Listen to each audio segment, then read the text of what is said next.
नमस्कार दोस्तों, मैं यश कुमार आपके समक्ष उपस्थित हूँ आज एक और ज्योतिषी विवेचना के लिए। ज्योतिषी विवेचना जीवन के एक ऐसे पहलू की जो अ, बहुत साधारण स्थिति नहीं कही जा सकती। कुछ ऐसे लोग होते हैं जो आपराधिक गतिविधियों में या ऐसी संदिग्ध गतिविधियों में लिप्त होते हैं कि उनके लिए जेल जाना सामान्य बात है या अवश्यंभावी बात है। लेकिन जो बहुत सीधी सादी जिंदगी जी रहे हैं, जिनके साथ कुछ इस प्रकार की बातें घटित नहीं हुई हैं कि उन्होंने कोई अपराध किया अपनी जानकारी में या किसी प्रकार से इसमें लिप्त नहीं हुए, लेकिन कुंडली में फिर भी जेल जाने का यदि योग हो तो जेल की यात्रा करनी पड़ जाती है। क्या आपने ऐसे लोगों को देखा है जिनकी जिंदगी में कोई कमी नहीं है, बहुत अच्छे से सब कुछ चल रहा है, कोई ऐसी स्थिति बन गई कि किसी मामले में उन्हें जेल जाना पड़ गया, जेल गए, वहां से बेल हुई, फिर उसके बाद बहुत समय तक उस बात में उस कोर्ट कचहरी में फंसे रहे, उलझे रहे। क्या आप ऐसे लोगों को जानते हैं जिनके जेल जाने की कोई संभावना ना हो, लेकिन फिर भी अचानक कोई स्थिति बन जाए? मैं आपको एक उदाहरण लेकर बताता हूं। अभी कुछ दिन पहले आपने एक घटना सुनी होगी। पुणे में एक अमीर व्यक्ति के नाबालिग बच्चे ने किसी बड़ी महंगी कार से दो निर्दोष लोगों को, निर्दोष निरीह जिनका उससे कोई संबंध नहीं था, ऐसे ही राहगीर थे, अपनी गाड़ी से टक्कर मार दी और उनकी मृत्यु हो गई, उन दोनों व्यक्तियों की। उस बालक को पकड़ लिया गया। उसके पीछे पीछे उसके पिताजी, उसके दादाजी और उसकी माताजी भी जेल गई।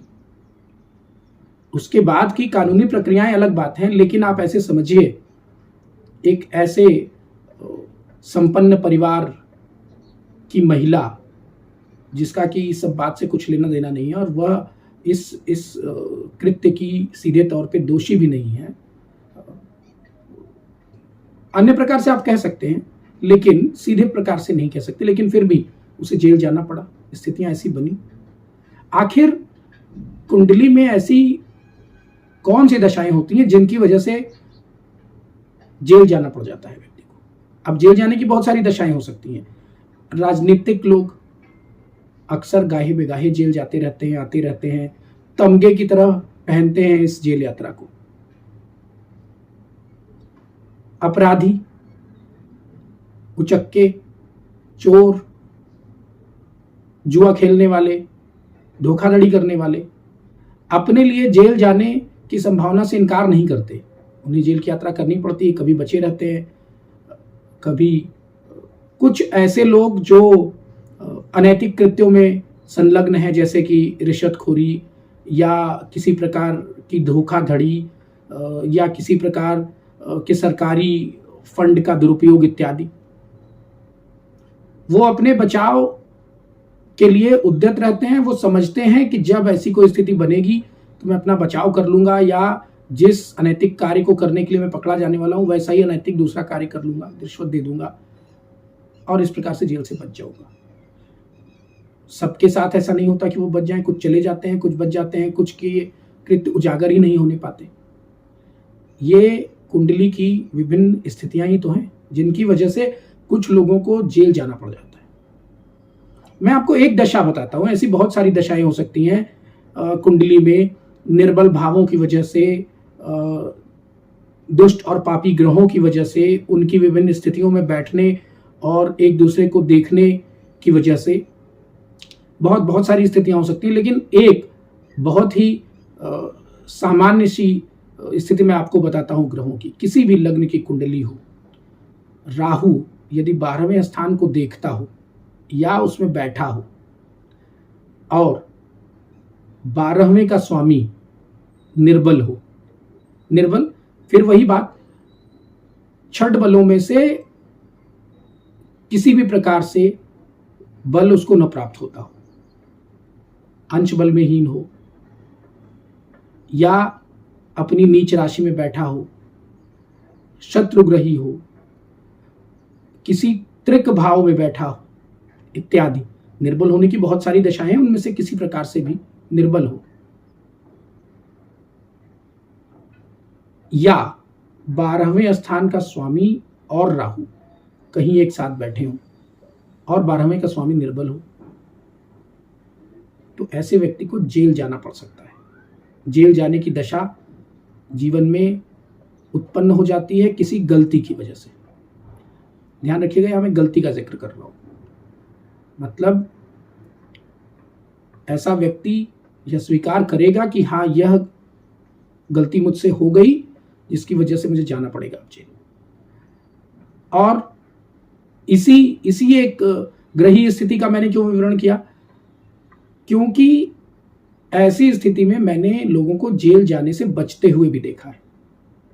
इसमें 12वें भाव के बारे में यदि आप सोचें, मेरे उस पुराने सत्र में जिसमें मैंने भाव और उनके द्वारा चिन्हित होने वाले जीवन के क्षेत्रों की चर्चा की थी, तो 12वां भाव व्यय का है, विलासिता का है, 12वां भाव विदेश यात्रा का है और जेल यात्रा का भी है। ठीक, तो 12वें भाव से बनने वाला यह योग, जेल ले जाने वाला यह योग, सीधे तौर पे यह नहीं बताता है कि यह व्यक्ति अपराधी ही होगा। यह सिर्फ यह बताता है कि जेल यात्रा हो सकती है ऐसे व्यक्ति की। अब बचने की स्थिति समझिए। बचने की स्थिति यह है कि यदि कुंडली में किसी अन्य प्रकार से लग्न को, लग्नाधिपति को विशेष बल प्राप्त हो, तो जेल के द्वार से लौट आते हैं ऐसे लोग, या त्वरित बेल हो जाती है उनकी। तो यह एक ऐसी स्थिति है जिसकी आज हमने ज्योतिषी विवेचना की, जो सामान्यतया आप अपनी जिंदगी में नहीं चाहेंगे कि घटित हो। लेकिन यदि आप ज्योतिष में विश्वास रखते हैं, अपनी कुंडली का विश्लेषण करते या कराते हैं, तो आपको इस स्थिति पर भी एक बार दृष्टि डालनी चाहिए। या ऐसे लोग जिनकी कुंडली आप देखते हैं, आपको इस स्थिति पर भी दृष्टि डालनी चाहिए कि कहीं ऐसा कोई दुर्योग तो कुंडली में नहीं बन गया है जो किसी प्रकार से जेल की हवा खिला दे। जेल जाने की अन्य ग्रही स्थितियां भी हैं, अन्य योग भी हैं। कुछ ऐसे योग भी हैं जिसमें निश्चित तौर पे आप यह फलादेश कर सकते हैं कि यह व्यक्ति, यह जातक जेल जाएगा ही। और महादशा, अंतरदशा या गोचर की दशाओं के अनुरूप आप समय का भी सही फल कथन कर सकते हैं। लेकिन उन चर्चाओं के लिए हम किसी अन्य सत्र में और विशद विवेचना करेंगे। आज अपने इस सत्र को यहीं समाप्त करता हूं और आपसे यह आग्रह करता हूं कि यदि इस वीडियो में आपको कुछ उपयोगी लगा तो इसे अपने मित्रों, बंधु बांधवों के साथ साझा कीजिए। यदि यह वीडियो पसंद आया तो इसे लाइक कीजिए और हमारे चैनल को सब्सक्राइब कीजिए। नमस्कार।